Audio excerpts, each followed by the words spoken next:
Hello, everyone. We're so excited to be here, and I'm just going to kick it off to my colleague Elizabeth. Welcome, everyone.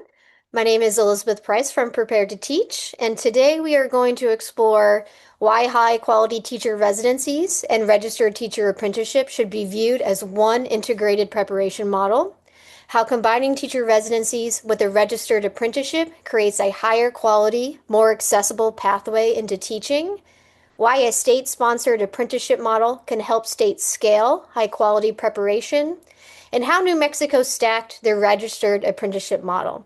Now I'll pass it back to my colleague Charlotte to introduce our speakers today. Great, thank you. Hello, everyone. I'm Charlotte, also from Prepared to Teach.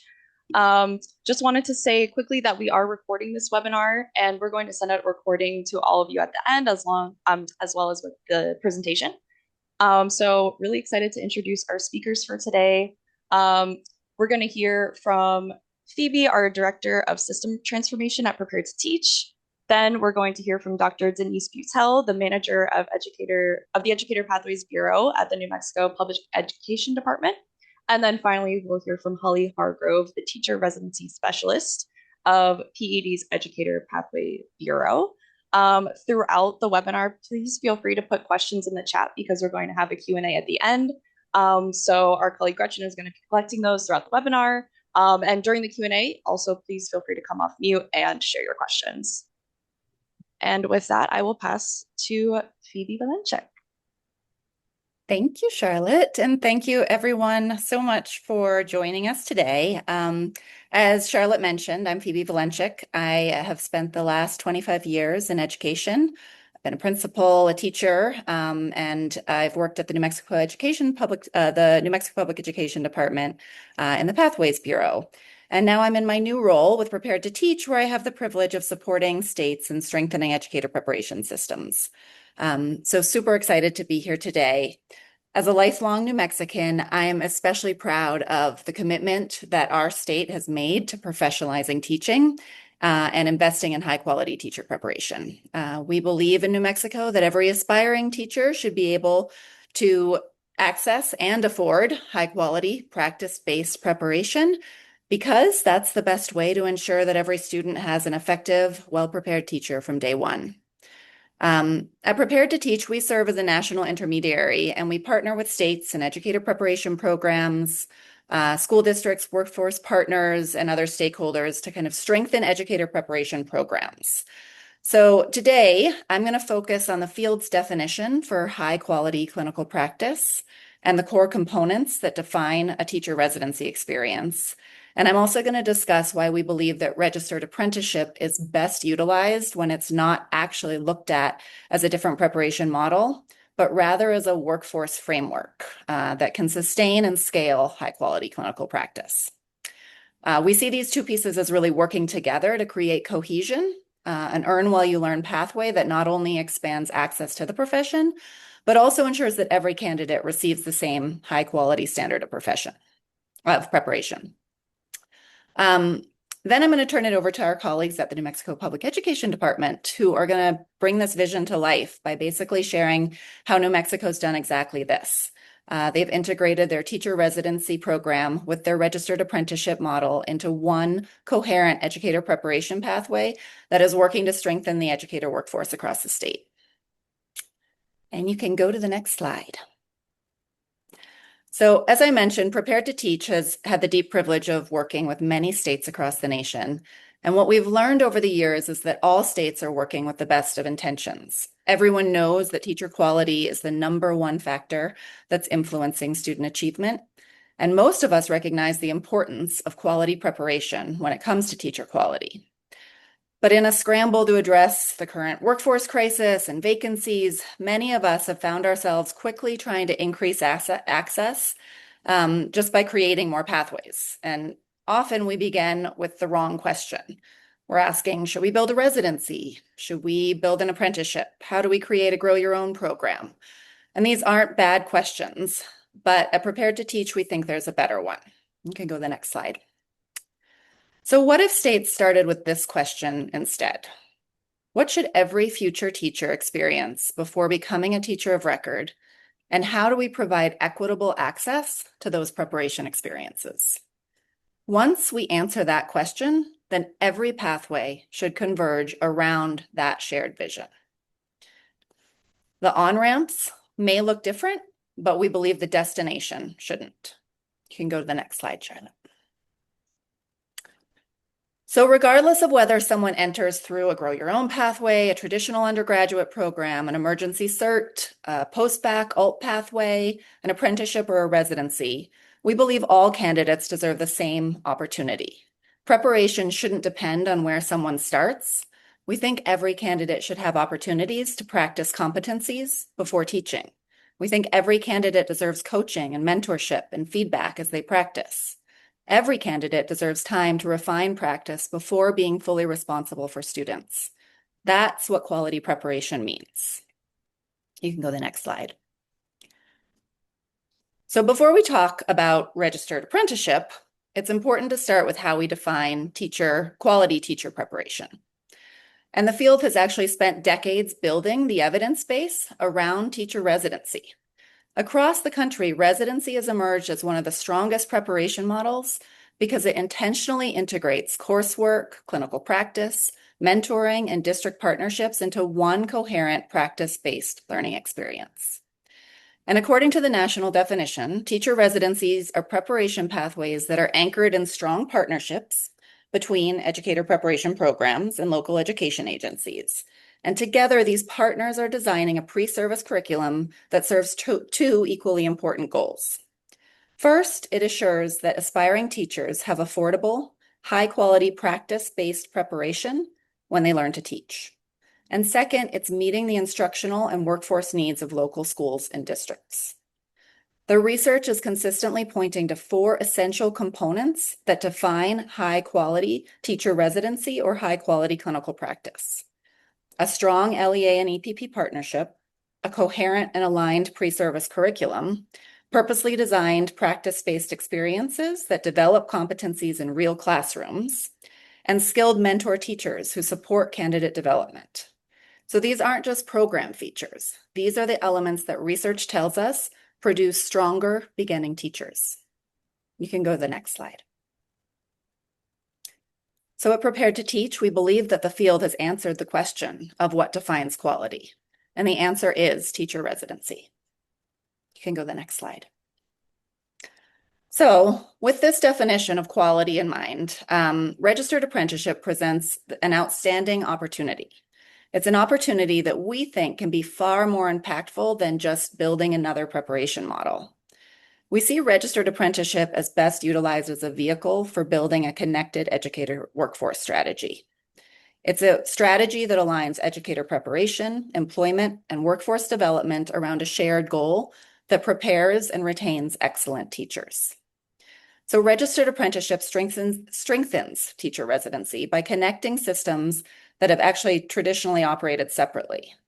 So for aspiring teachers, registered apprenticeship creates an earn while you learn pathway that allows candidates to receive wages and benefits while they complete high-quality residencies, reducing the financial pressures that often push candidates into becoming a teacher of record before they're fully prepared. For school districts, it can create a structured workforce development strategy that allows employers to recruit locally and then invest in future educators and build a stronger pipeline that's aligned with their long-term staffing needs. And for states, it creates an opportunity to braid education and workforce funding streams that bring new investments into educator preparation while strengthening the partnerships across the education and labor sectors. Registered apprenticeship also introduces a nationally recognized workforce framework that supports a competency-based progression and structured employment and employer engagement throughout that preparation experience. You can go to the next slide. So when integrated with teacher residency, registered apprenticeship doesn't redefine quality. It helps actually sustain and scale it. It makes high-quality practice-based preparation more financially accessible for candidates, more sustainable for educator preparation programs and school districts, and way more scalable for states who are working to strengthen their educator workforce systems. You can go to the next slide. So today, what we see at Prepared to Teach is that too many aspiring educators are lost because our preparation system isn't designed in a connected pathway. Instead, it's really designed in a series of disconnected transitions where talented people are actually falling out of our pipeline. So high school students are often, many times, not even aware that there's career opportunities in education. And even if they are, there are few structured opportunities to realistically explore education as a profession while they earn college credit or gain paid experience. So often, these candidates choose careers with clearer pathways and stronger entry points and supports. Then some enter college interested in becoming teachers, but they encounter significant financial barriers, particularly during the clinical practice, when many are expected to complete extensive and unpaid or minimally compensated field experiences, as we've documented through our financial burden surveys. So for students balancing work and family responsibilities, financial need, these barriers often become deciding factors, and many leave the profession altogether. Then later, career changers, paraprofessionals, educator assistants, and recent graduates often face a really confusing landscape of preparation options. There's varying levels of expectations and levels of support and quality. And rather than building on the experiences they've already gained, many are forced to start over or choose pathways that ask them to become a teacher of record before they've actually had sufficient opportunities to develop their practice. So basically, we're seeing at every transition point, we're losing talented future educators. And it's not because they lack the ability or passion to teach, it's because the pathway itself is fragmented. So the challenge isn't simply recruiting more people into teaching, it's creating a connected system that helps them stay on the pathway all the way to becoming an accomplished educator. You can go to the next slide. So at Prepared to Teach, we believe there should be multiple ways to enter the profession. Definitely multiple on-ramps, but that there should be only one expectation for that quality preparation. Registered apprenticeship provides the workforce framework that connects these entry points into one coherent earn while you learn pathway. So some candidates may begin in high school through education-focused pre-apprenticeships, dual enrollment, tutoring, or paid classroom internships that spark that interest in teaching and begin developing foundational competencies. Others may enter as educator assistants, substitute teachers, or other school employees who are already contributing meaningfully to their communities, but are ready to advance into licensed teaching roles. And then others may join after completing college or through post-baccalaureate preparation programs as career changers, bringing valuable experience from other professions. The entry points all differ, but the destination shouldn't. Regardless of how candidates enter, every future teacher deserves access to high-quality practice-based preparation that includes strong partnerships with districts, meaningful clinical experiences, accomplished mentor teachers, and opportunities to develop their competencies before becoming teachers of record. So teacher residency remains the destination, the shared standard of quality. But registered apprenticeship provides the connected workforce pathway that allows more candidates to reach that destination while earning a living and advancing along a clear, barrier-free career trajectory. You can go to the next slide now. So with this definition of quality in mind and this vision for multiple entry points that converge on this one quality pathway, I'm going to transition now to speak about the value of state-sponsored registered apprenticeship models. Registered apprenticeships are expanding rapidly around the nation, and everyone's excited about their potential, and that's wonderful. So are we. But we're also seeing apprenticeship registered through districts, through universities, through nonprofits, through workforce boards, intermediaries. Basically, anyone can register and sponsor an apprenticeship. And every one of those sponsors may define quality a little bit differently. And what we've seen is this holds great potential for a variation in quality. So the question that Prepared to Teach keeps coming back to is, how do we preserve quality while utilizing the registered apprenticeship framework to bring that quality to scale? You can go to the next slide. So at Prepared to Teach, we believe that state sponsorship is the answer to that question. State sponsorship doesn't mean that every district needs to look the same. It doesn't mean that everybody starts, but it does mean that everybody starts from the same expectations. So state sponsorship allows for shared competency development, shared mentor expectation, shared documentation, shared quality standards, and a reduced administrative burden. And it actually can create much greater access to our rural and smaller communities. Districts can still have the ability to innovate, universities can innovate, communities can innovate, but the state ensures that all candidate experiences are coming from a common standard of quality. State sponsorship also greatly reduces the administrative burden of operating an apprenticeship that can be very cumbersome and expensive to even register when districts or EPP sponsor partners are serving as the sponsor. You can go to the next slide. So this is the piece I'm actually the most excited about and so honored to be a part of here in New Mexico. But New Mexico is actually bringing the vision I described to reality. As the state sponsor for their apprenticeship system, New Mexico has embraced the opportunities of apprenticeship, not just as another disconnected pathway, but as the structural framework for their educator workforce continuum that's centered on quality. Every stage is building towards the next, and every experience is reinforcing quality. And that's how New Mexico is building a sustainable workforce system. Since 2016, Prepared to Teach has been honored to support New Mexico's journey toward this vision. So beginning with early engagement with EPP faculty that focused on the right question, what does quality teacher preparation look like? And then using that strong residency pilot evidence to ask, now how do we make this model accessible to candidates across the state?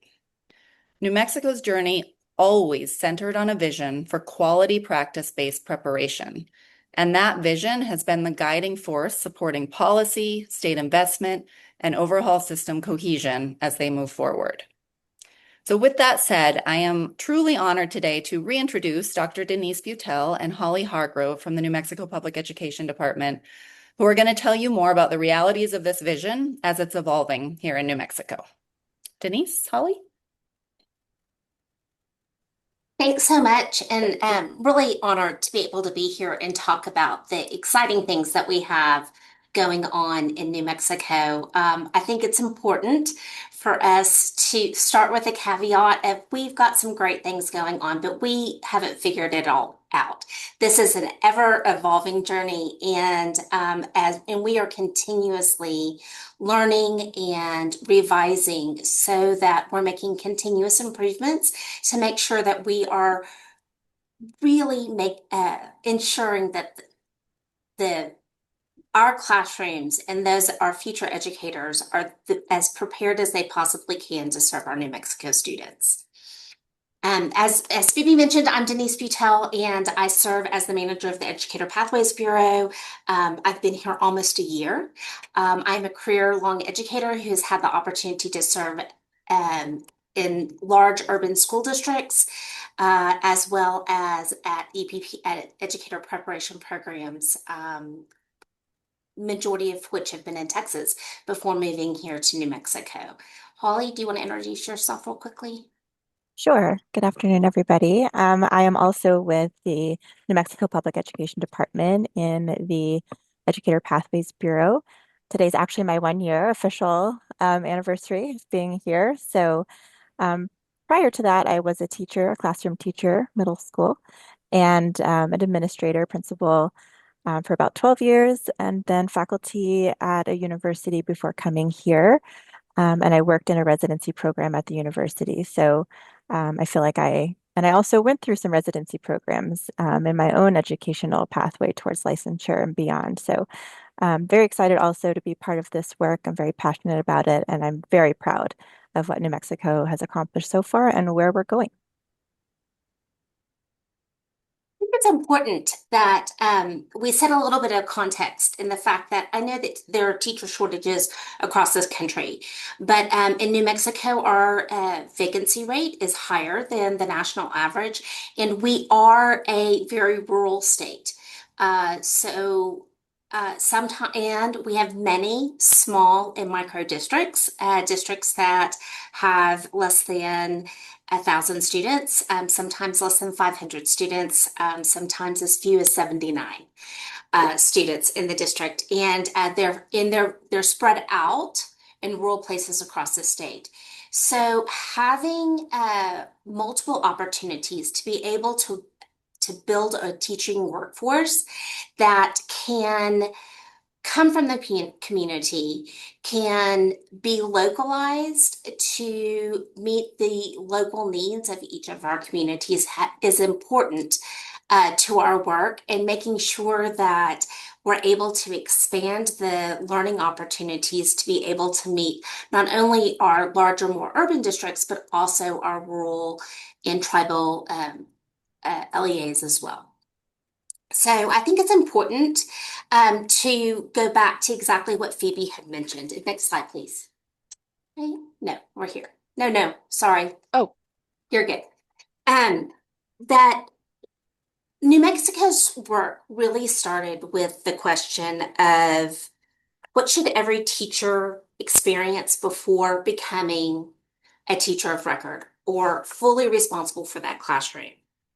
And that emerged from the field.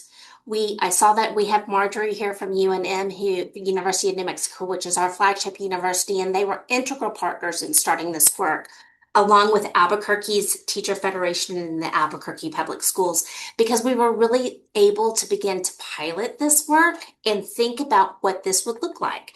And our early pilots demonstrated that year-long practice-based preparation better prepared our new educators, and it also strengthened our our partnerships with our educator preparation programs. And so as that evidence, as we continue to grow that program just from the grassroots level and the evidence continued to strengthen, New Mexico began to coalesce around this teacher residency model and began to build a shared definition of what that would actually look like. Over time, field-driven work created a foundation for statewide policy, and then the legislature was able to come on board and decided to invest in this approach that all educators, districts, and universities and state leaders had already begun to define. So this wasn't a legislative-driven initiative. It wasn't a state-driven initiative, but it was something that was happening in the field in coordination with the public education department. But we started to see success, and then that began to really systematize and then help to grow our legislative support. We didn't start by asking, how do we launch an apprenticeship model, or how do we launch residency?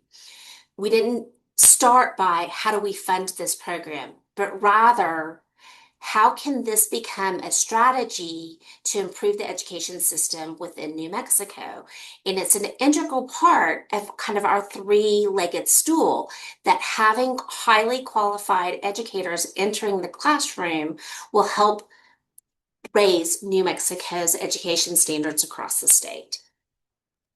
So we started by building agreements around what high-quality preparation should look like, and teacher residency became a shared definition of quality. Next slide. So Phoebe showed this graphic, but really our goal is that all educators, regardless of entry point, that they end up at the same definition, same destination. They have high quality preparation that adequately prepares them to be successful in their classroom. We hope to leave today with a distinction that residency and apprenticeship aren't competing models, but they're actually models that support one another. Residency answers a different question than apprenticeship answers. Residency answers not only that what does high quality preparation look like, and it defines the learning experience that the learning experiences that our future educators will receive during that year-long clinical practice.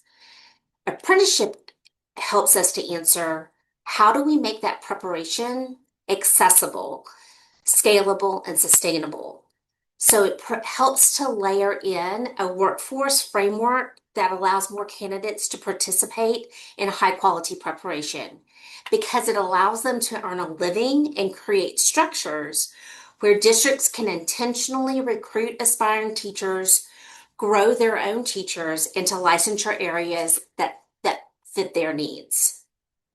In New Mexico, we are not replacing residency with apprenticeship or apprenticeship with residency. We are not setting them up to compete, but rather we're trying to create an ecosystem where they layer on each other and really share that same vision of quality teacher preparation. Apprenticeship becomes a workforce strategy, while residency remains the preparation strategy. Next slide. So once that we decided that,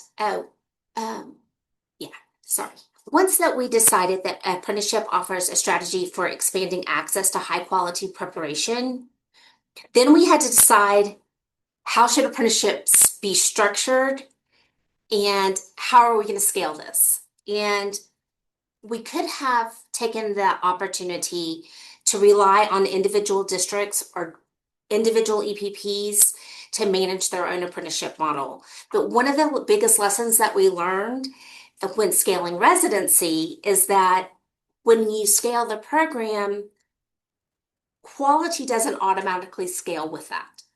And so we needed to have a shared framework so that we can ensure that all of the programs across the state were maintaining that high level of quality, that same shared different definition of high quality teacher preparation. So that is the benefits of a state sponsorship program. The alignment that's essential for residency serves as a marker of quality, regardless of what particular program a candidate prepares in, and we're trying to apply that to our apprenticeships models at all. We want our apprenticeships to strengthen the shared vision for quality, not open the door to dozens of different interpretations. Therefore, we feel very blessed that we have been able to, with the help of Prepare to Teach, really begin to explore and build a state sponsorship model. State sponsorship allows New Mexico to preserve the quality of the framework, pull from lessons learned from residency and apply that to apprenticeship. And it's ensuring that every aspiring educator has equitable access to the high standard and high quality teacher preparation. Next slide. So once New Mexico had our shared vision for high quality preparation, we had the decision to pursue state partnership. And with the help of Prepare to Teach, we were able to garner the ABA2 grant in 24-25. This grant provided the resources to help us really codify and define state apprenticeship infrastructure with intentionality. It's helped us to think cohesively around a statewide system and what apprenticeships could look like at multiple entry points. Our grant application focused around building a workforce infrastructure that supported New Mexico's existing vision for quality, and the apprenticeship, again, would then provide those mechanisms for those multiple entry points.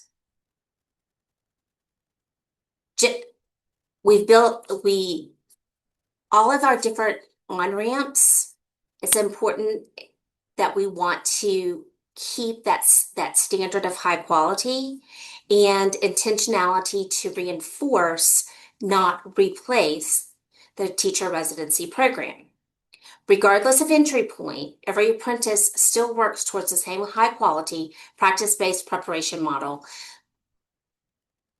that results in quality experiences that leaves them prepared and ready to be a teacher of record. So we've just finished our second year of the grant, and we have EAs and teacher RAPs, or teacher registered apprenticeships, And we're piloting with a growing number of candidates and continuing to work with stakeholders on braided funding and implementation alignment. This year, we anticipate having a small EA pilot, which is an early apprenticeship pilot, with about, well, we're still growing our number of registered apprenticeships and slightly expanding our teacher registered apprenticeship to include more apprenticeships than we had in year 2. Year 3 will focus on scaling to larger number of districts and building early career opportunities and pre-apprenticeship pathways. Next slide. I can't underscore enough that one of the principles we've tried to stay true to throughout this work, and what's so important for a state like New Mexico, is that we're not creating a bunch of different preparation models, but we're creating access to the same high quality preparation model, just multiple different ways of jumping in to becoming a teacher. When we build systems aligned with this principle, then we can ensure that if someone's a high school student who's been involved in CTE classes, or if they can easily transition to an educational assistant, or if somebody wants to enter as an educational assistant and then grow to become a teacher, or if they're a career changer, or if they're a traditional college student, they all end up with that high quality preparation model to become a fully licensed teacher. So instead of designing a bunch of different preparation models, we ask, how can we tailor the different entry points of a preparation system so that they're all connected to that same vision? Multiple entry points allow us to expand the opportunity to various candidates across the state, not create or reinforce a different standard of quality. Regardless of where someone begins, every aspiring educator has that same high quality experiences for high quality preparation. Next slide. One of the things that we've learned is that no single funding source can sustainably support all of the multiple entry points and help us to scale statewide.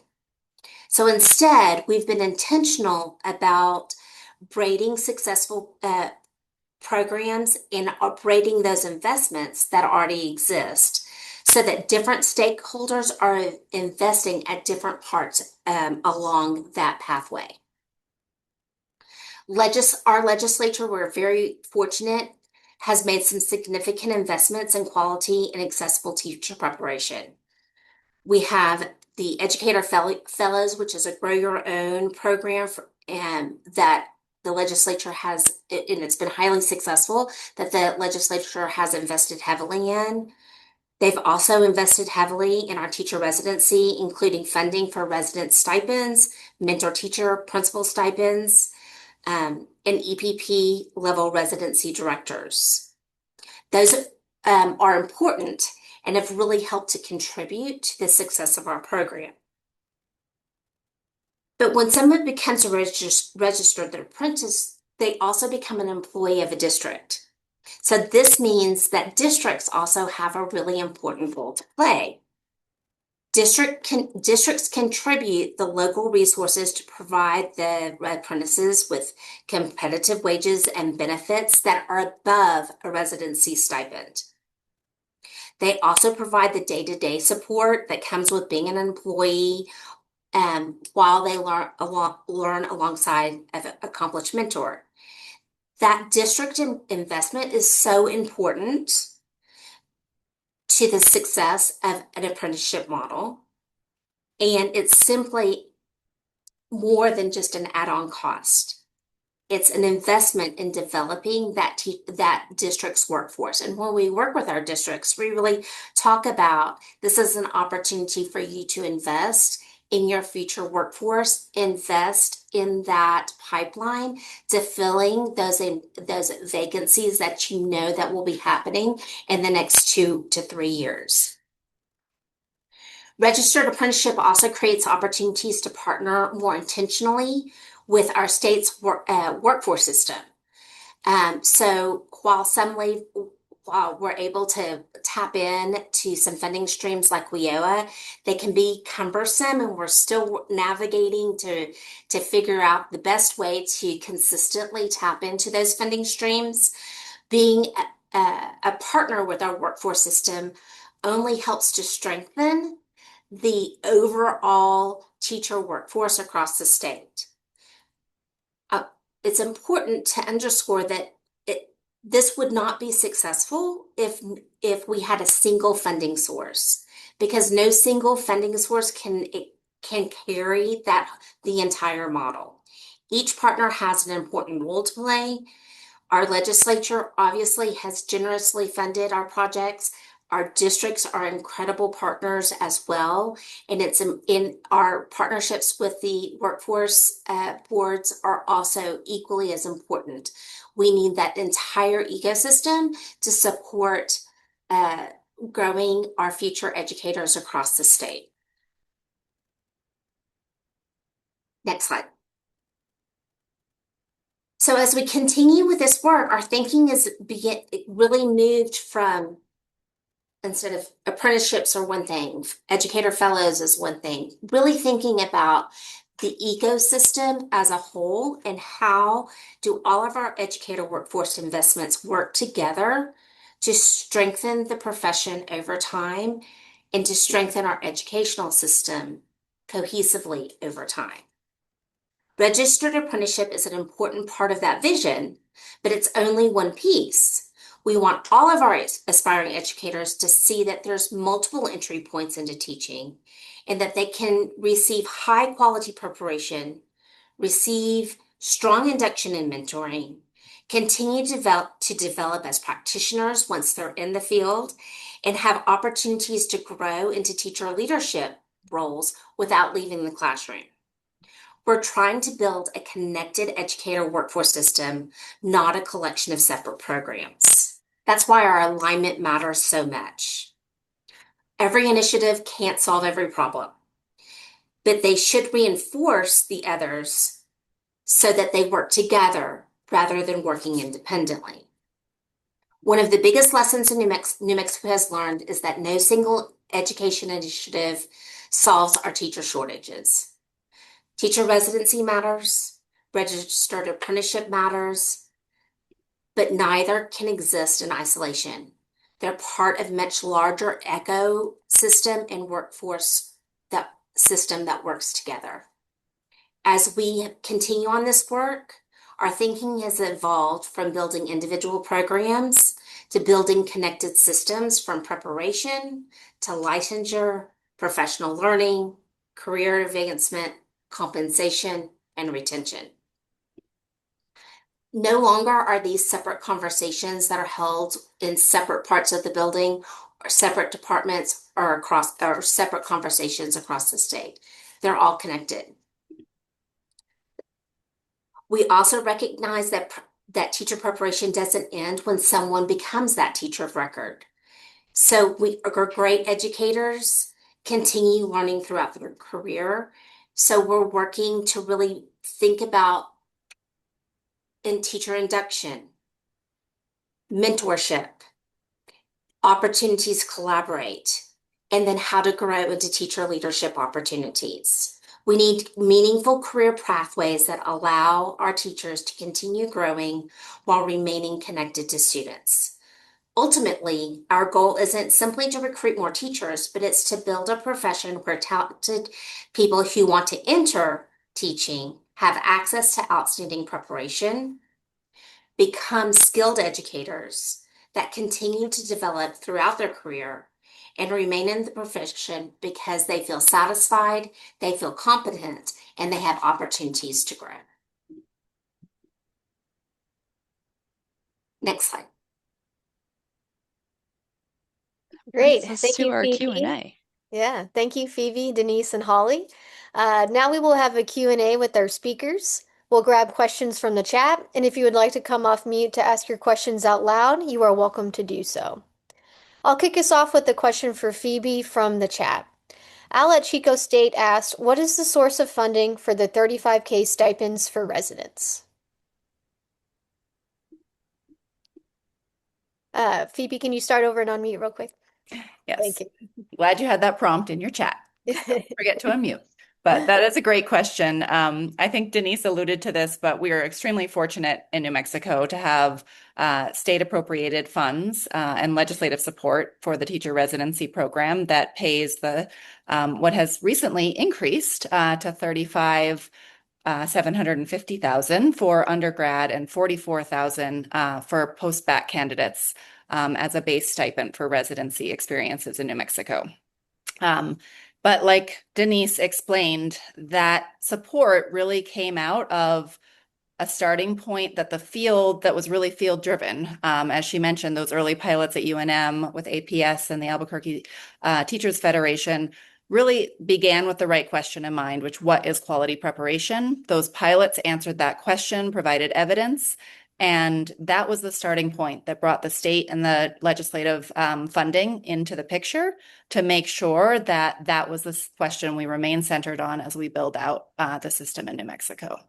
And then as Denise also mentioned, what we're finding as this evolves in New Mexico is that often that stipend still cannot compete with teacher of record models, where teacher of records are being paid a level 1 salary with benefits. And so this is where the braided funding is becoming super important. This is where districts who really want to provide high quality preparation for their candidates are seeing the value of investment.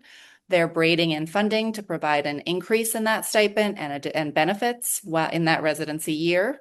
And we're really hopeful about the potential that apprenticeship brings, because if we can also braid in some labor funding into this, into the pot, I think we want to create a system where candidates are incentivized to do high quality preparation, and to where the teacher of record models are really only used in an emergency situation instead of how they've been, how it's evolved across the nation, where it has become utilized quite regularly and incentivized through higher salaries and benefits. Denise, did you want to add anything to that to leave a note? No, I think it's important. Yeah, we still have a large number of our teachers that are entering the workforce through just an alternative certification model. And we're seeing that, and our districts are seeing that while it solves an immediate problem, it's just a Band-Aid, because oftentimes those teachers of record are leaving.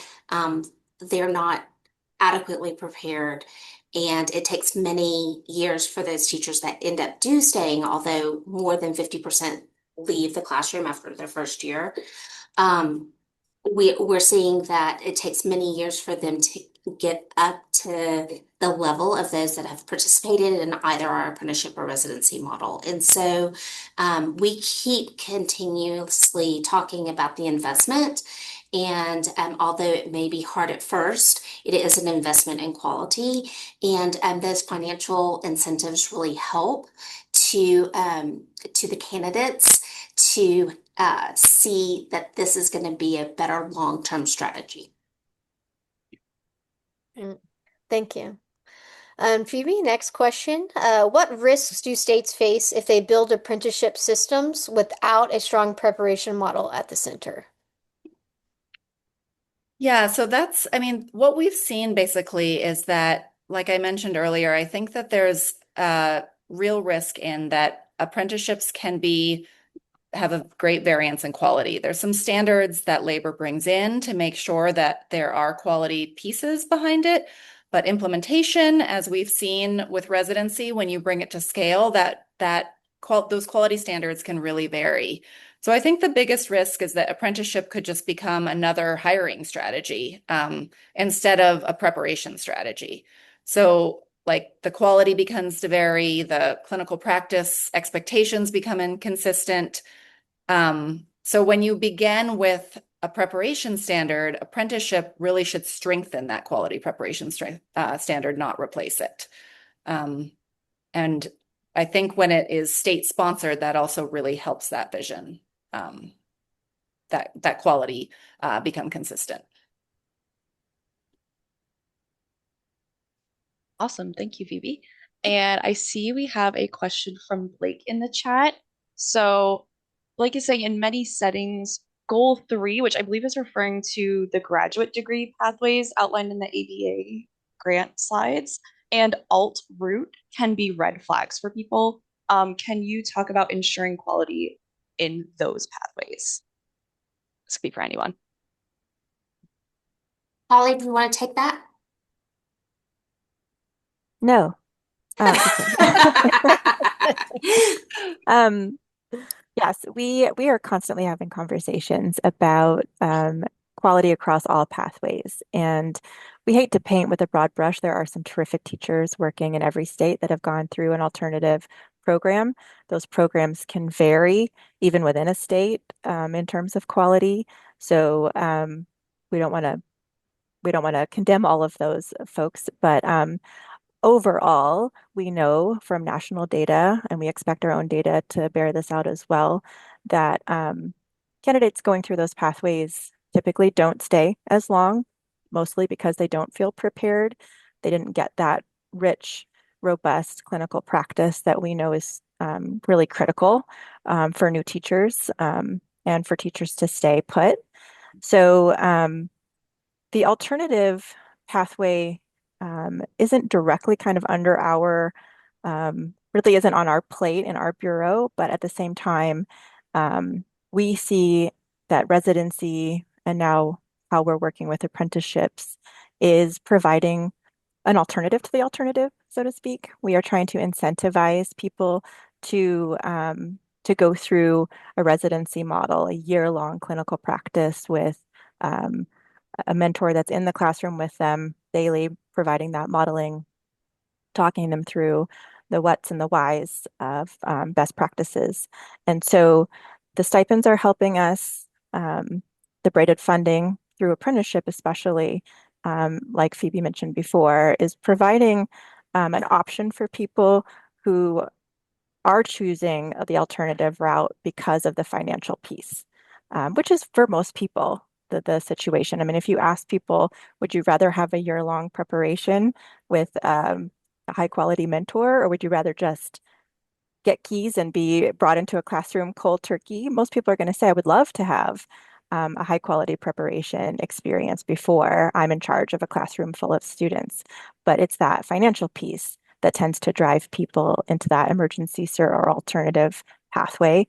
So what we're doing right now is trying to build up these, what we feel like are the more premier options for preparation as a way to kind of see the ratio move in favor of residency and apprenticeship programs. And I believe we actually have some data already, right, Denise? We have seen the numbers drop just over the last 18 months. We've seen a shift. Yeah, and I do. I think it's important to recognize that we have seen a drop in. We anticipate next year to see a drop in our alternative percentage of teachers who are seeking alternative certification in lieu of one of these programs. And part of that is also through partnerships with our EPPs because they have built out some really robust post-bac programs where teachers post-bacs are able to come in, take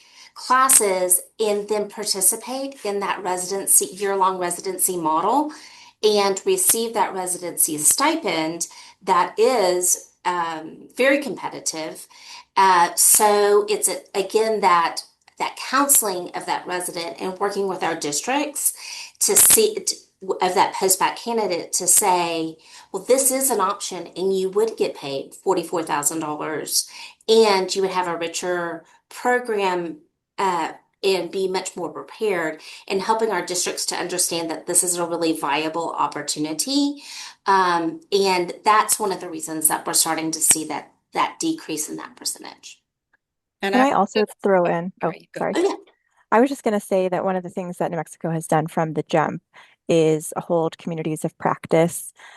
So all of the EPP and some of our district partners involved in teacher residency come together at least 4 times a year. Some years were even more than that to kind of co-create this model. These are the same folks that have the alternative programs as well. And so we're finding the bleed over from lessons learned about quality, competencies, standards, and sort of statewide alignment in those areas is transferring to our other programs because these are the same people that go back to their institutions and run those programs as well.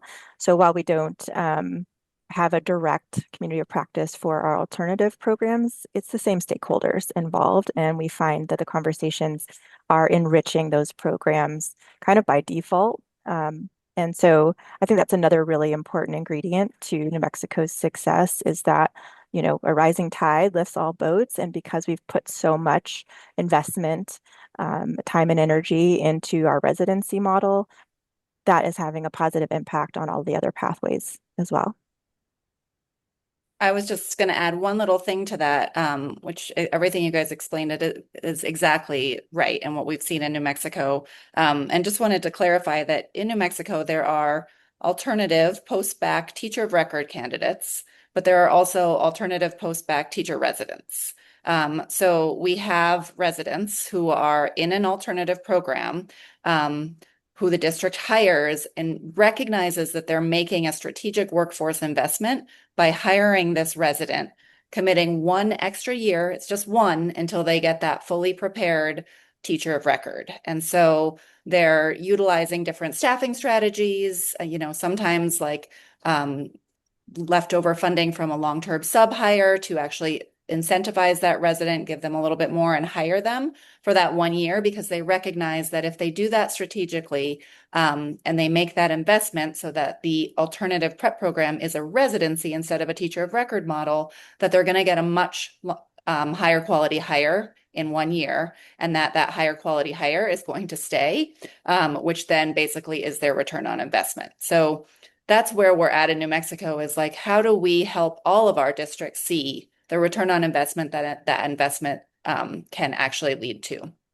And many of them are on that journey with us. As Denise and Holly said, it's all evolving, but we're really starting to see the evidence of what that investment can turn into and how you'll see that return within a pretty short amount of time. Great. Thank you, everyone. This question is from Sheila. Can you share what you've learned as you consider how to include apprenticeship opportunities in rural school spaces? Denise, would you like to speak on how this model improves access for rural, tribal, and high-need communities? Absolutely. Our apprenticeship model helps in that regard because we are able to really work with our districts to tap in to the community and to tap into the family member that is dropping the kids off at school or the bus driver who now wants to become a teacher and helping to really provide them a wage to be able to become an apprentice, to serve in a teaching role in that while they are taking their coursework. We have some great financial aid initiatives also, so it can help with their college tuition. They're able to go to any college of their choice. But we have supportive structures in place that allow them to work in receive full benefits, be a part of the school community, and that principal or that superintendent or that HR director can tap into those in their community and say, hey, you can be an apprentice. We need you in our schools. Here's a program so that we can grow our own. Thanks, Denise. Absolutely. And we have one final question from Victor. I think this one will be open to the panel. Are universities replacing their traditional teacher preparation approach with a teacher residency model, or are they doing both? How many universities in the state are doing the teacher residency approach? And then he shares in Pennsylvania, we have many IHEs and they each have their own program. And I'll share that's definitely common in other states that we work with, where they're each doing their own program, but not necessarily under one umbrella. So all of our four-year institutions have both models. So we just logistically, there's still a timing. Like if you want to become a registered apprentice, there's a cadence to your coursework that has to be able, I'm sorry, if you want to become a resident, there's a cadence to your coursework that that candidates have to be through in order to be eligible to be a resident. That begins in the fall semester. So I don't ever envision where traditional student teaching will completely go away, but we are seeing our residency models grow, and we're seeing more and more residents as opposed to student teaching, especially as we begin to work out the kinks and some of those logistics. But many of our universities operate both programs. And I'll just quickly share how many universities in the state. We have had 8 for a long time, but we just welcomed New Mexico Tech. So now we have 9 in the network, which is super exciting. And a lot of districts as well that are partnering. And I'll just circle back to what Holly had said earlier, just around kind of like the rising tide and raising all ships. I think the community of practice, the programs that offer a student teaching model, a residency model, I think what we keep coming back to is that there are ways to bring in strong clinical practice components that are defined clearly in a residency model, even within a student teaching 16-week placement.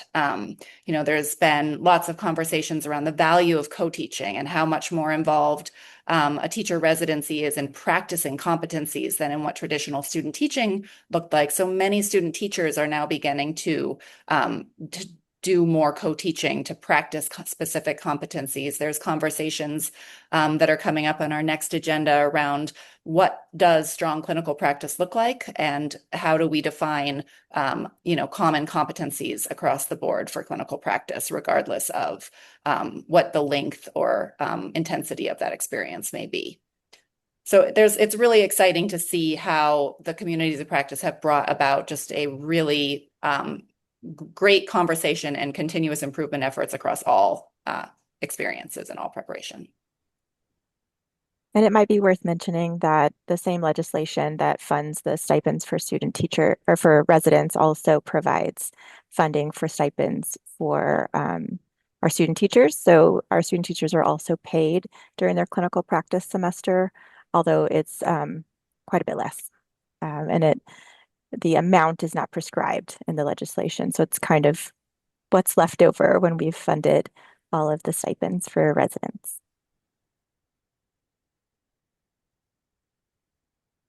Great, thank you.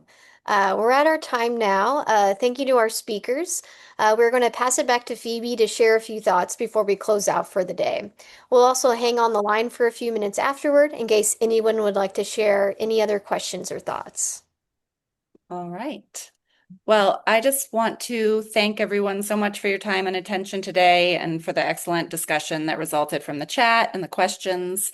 As I'm sure was clear, the reality of this vision in New Mexico is definitely still evolving, and there's many pieces that are still coming together to truly build a sustainable workforce system. At Prepared to Teach, we believe that lasting systems change happens when states have the space to learn together. That's what I mentioned in that community of practice, where we build consensus around quality and we strengthen the connections between agencies, educator preparation programs, districts, workforce partners, and policymakers. So our role in this space isn't to bring a one-size-fits-all program or model. It's really to serve as a trusted intermediary that helps states convene partners and learn from one another, document what works, and build coherent educator workforce systems that reflect each state's own context and priorities. I know many people, when they see New Mexico's example, say, well, New Mexico is really lucky to have such legislative support. But just remembering the journey didn't start there. That's not where it began. So New Mexico's story isn't a blueprint or to copy.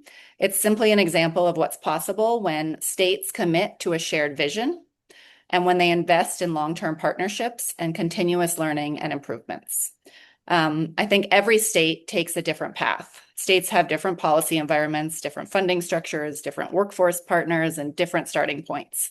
But the goal is to ask the same foundational questions, and that these are: what does quality preparation look like for our state? How can an apprenticeship or a registered apprenticeship strengthen it and not compete with that vision? And how can education and workforce partners work together to expand access to that vision?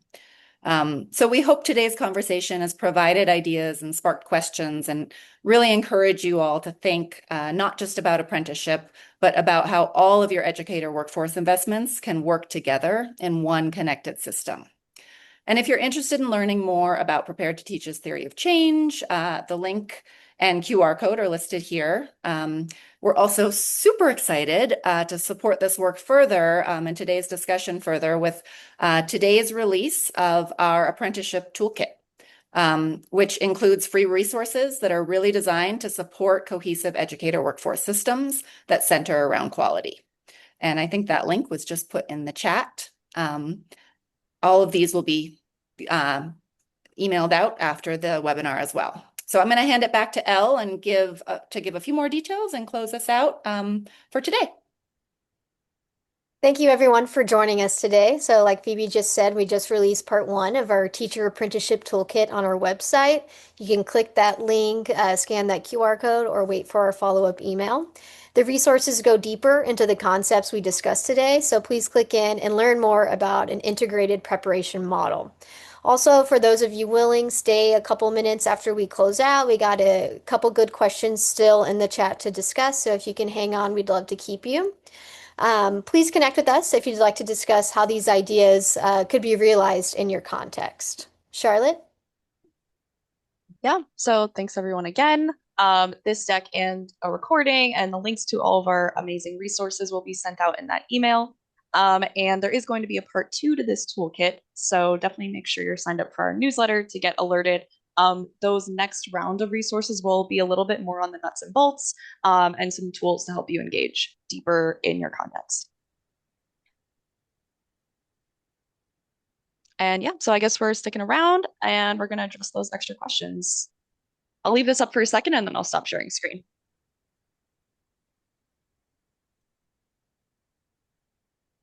Well, to our panelists, our dear friend Maria from New Mexico asked, since the residency is a year-long clinical practice, is PED giving residents 1-year teaching experience when they finish the residency program and they apply for a teaching position, or will they begin at the beginning in years of experience since they were not a teacher of record?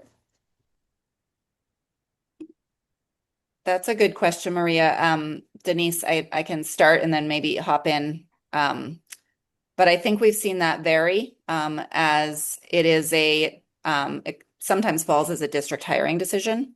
So if a resident is hired by a district and they're braiding funding in, what we're seeing is that many districts do allow them to claim that first year and have the residency count as their first step. There is some variance, and I don't think that there's clear rule or legislation that decides one way or another if what that needs to be or how that should happen. But normally when a candidate is hired in a school district, they are able to count that first year. Denise or Holly? And I tried to answer this a little bit in the chat. So we do have some districts that go ahead and hire when the candidate is in their residency year. And I think it's important to note that even though they're hired, they're still serving as a resident. They are not serving as a teacher.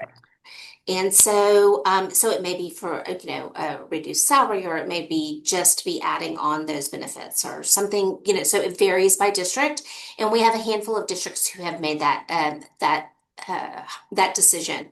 And so anytime you become a member of an LEA, you become, I guess, part of the retirement system and all of that.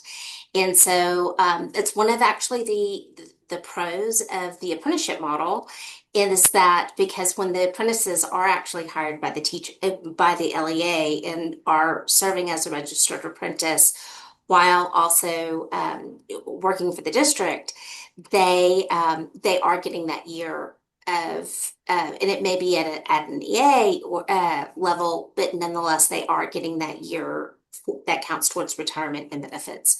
I would say the vast majority of our residents right now still start as, and I think it varies by LEA, whether you say it's a 0 year or a new first year teacher.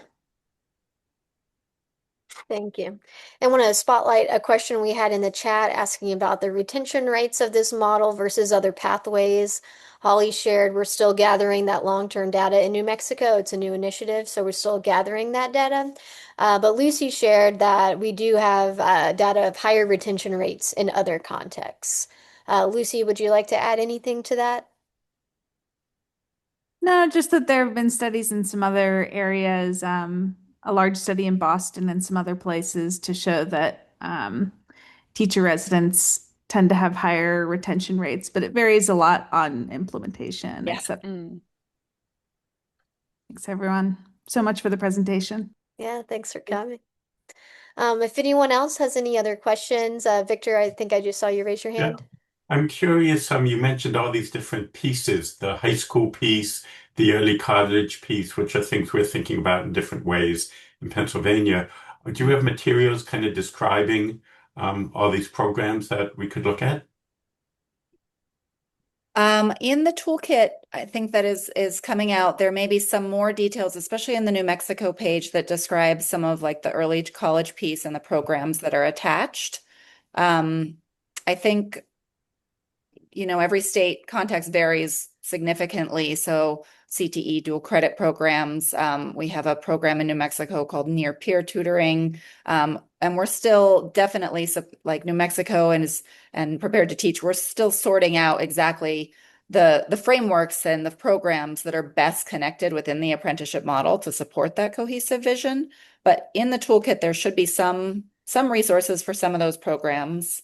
Educator Fellows, as mentioned, there may not be a lot on that, but that is the New Mexico Grow Your Own program, which is basically operating as an apprenticeship and kind of aligned with the EA apprenticeship, except the Educator Fellows are supplemental and EAs are a hired EA position within a school FTE budgetary line.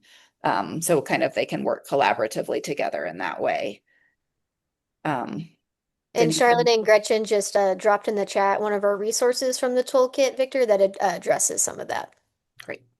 Great. Thank you. And thank you for all the work you've done. It gives me hope that some of this is possible in Pennsylvania. Yes, yes.